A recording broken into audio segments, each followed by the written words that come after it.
We have always been fascinated by the dark and mysterious.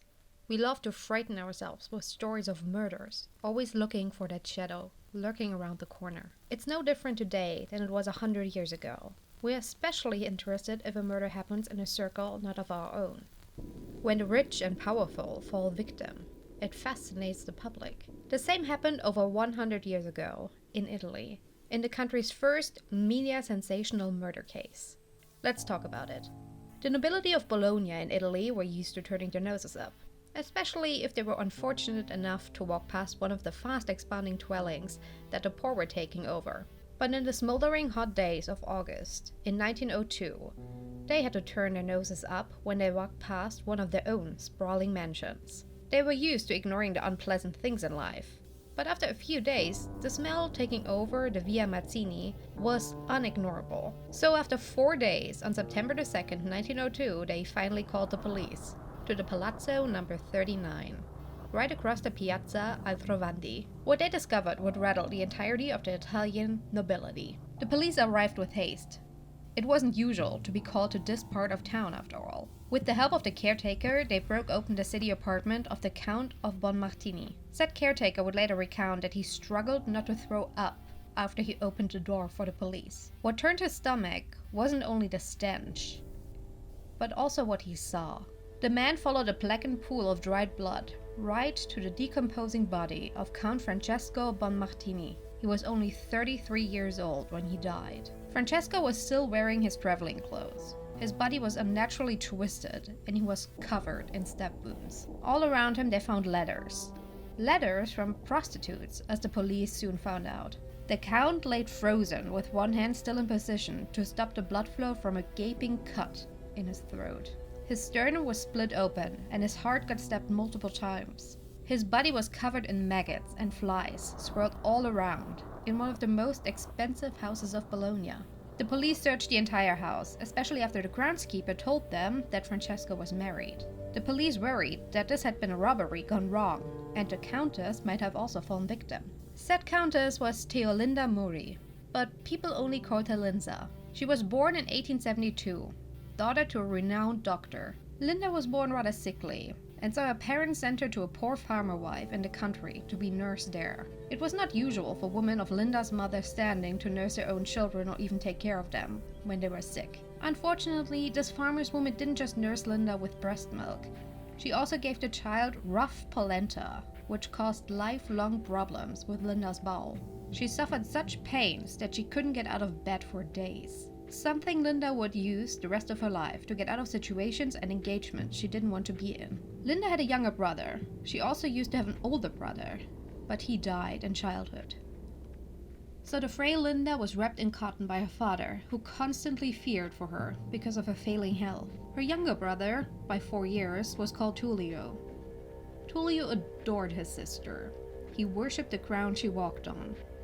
Probably because she was the only family member that showed him any kind of love. His father didn't care for him, and neither did his mother, but we get to why that's important later. The family Muri was wealthy, very wealthy, and very eccentric, but not happy.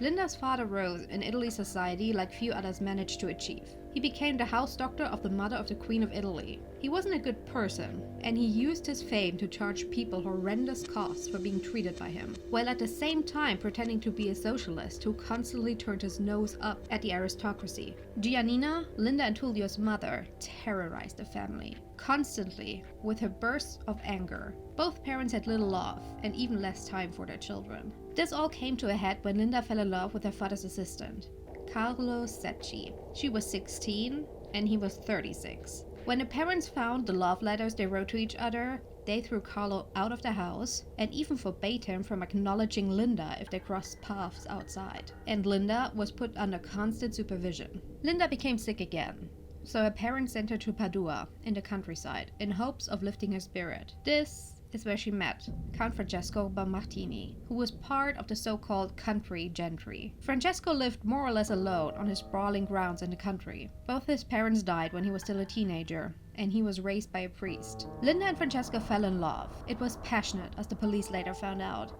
through the letters the two wrote to each other while they were courting. These letters continued on even after they got married, because the couple didn't live together for quite a while. Linda convinced Francesco that he should become a doctor, like her father, and so he started attending university in Bologna, Rome, and Florence. The marriage was happy, at least at the beginning. Linda gave birth to 2 children, right after each other, a girl and a boy. And in contrast to Linda's own father, Francesco adored his children and showered them with love, just like he did with his wife. But then the marriage started to sour. Linda, for some reason, couldn't stand to be intimate with Francesco anymore. She couldn't even bear to be touched by him. Linda herself complained about it. The couple even went to see a doctor. Francesco, in all accounts, respected that Linda couldn't be intimate with him anymore, and stopped visiting her bedchamber.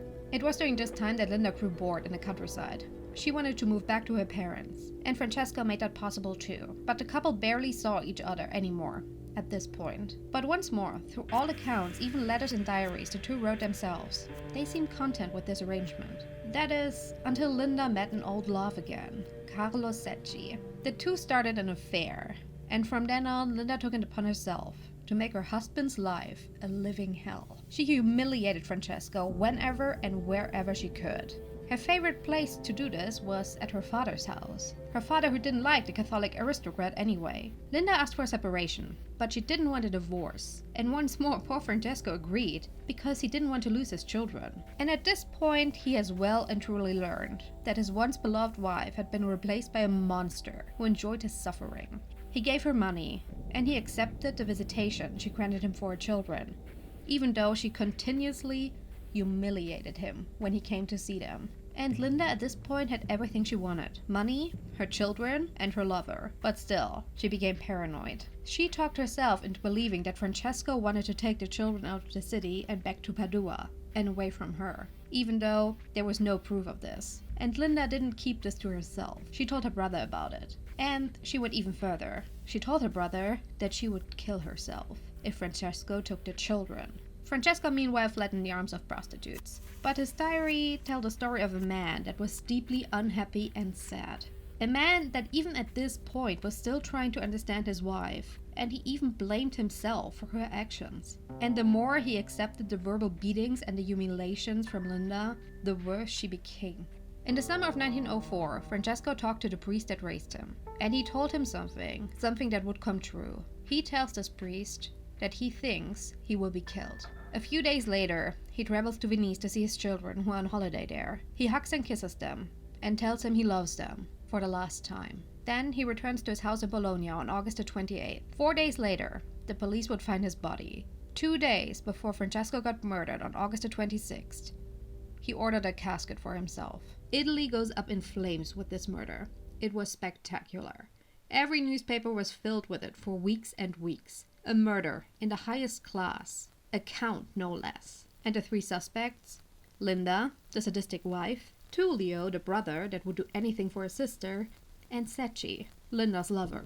The newspapers back then picked one suspect to support. They almost turned into fan magazines. Postcards about the crime were printed and sold in souvenir shops. Portraits of the suspects were being sold. Linda, her father, her brother, and her uncle got on a train to Switzerland only a few hours after she was informed that her husband was dead. Like always in her life, when Linda needed to get away, she became sick. So she and her family decided that she needed to visit a hospital in Switzerland. But they returned to Italy the very next day.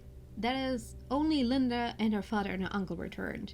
Tullio stayed in Switzerland. Only a few days after her return, Linda was arrested in the family's mansion in Rimini. The police quickly found out about her lover and arrested him as well. Augusto Murri, Linda's father, was enraged. He told everyone that his sweet and docile daughter would never hurt her husband. The same husband she humiliated over and over right in front of him. But Augusto went even further. He went to the police and he did the unthinkable. He blamed his own son for the murder. And he assured the police that Tullio would return to Italy to admit the crime himself. And Tullio did it.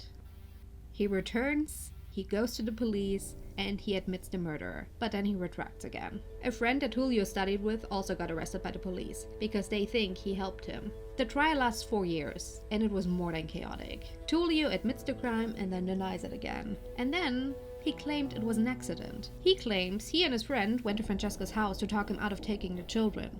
And once more, there's not a single shred of evidence that show that Francesco ever wanted to take the children away from his wife. Tullio goes on to claim that Francesco pulled a knife and in the struggle killed himself.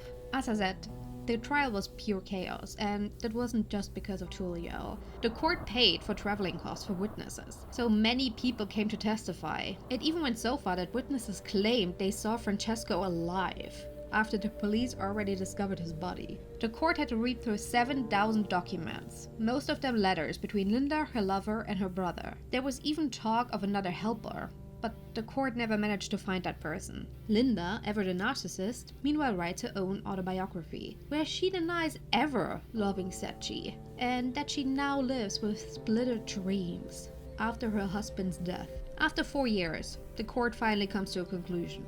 Guilty, all of them. Tullio and Naldi, that's the name of his accomplice, get 30 years for murder. Linda and Secchi get 10 for planning the whole thing. Linda faints when she hears the decision, and Tullio once more swears his innocence. But Linda unfortunately would never see the inside of a prison cell. Her father used his connections to the Queen and Linda's health to get her out of prison. She married again and died at the age of 85. Secchi, her old lover, died in prison, never having talked to Linda again. Naldi's sentence got shortened, and he stayed in prison for 17 years. He became a doctor and treated poor people in the countryside. Maybe that was his way to absolution. Tullio also left the prison after 17 years, and even though he had not a single penny or any teeth left, he still managed to find himself a wife. So what do you think? Was justice served? I think in this case it's safe to say it wasn't. And who do you think did it? Was it all 4 of them? Or only Linda? Or only her brother? Or maybe her lover? Today, we would call what happened to Francesco an overkill. Was that really Tullio? Or was his sister there that day? Drop me a comment and a like, and I hope to see you again in my next video. And remember, so test therefore who joined forever, if heart to heart be found together. Delusion is short, remorse is forever.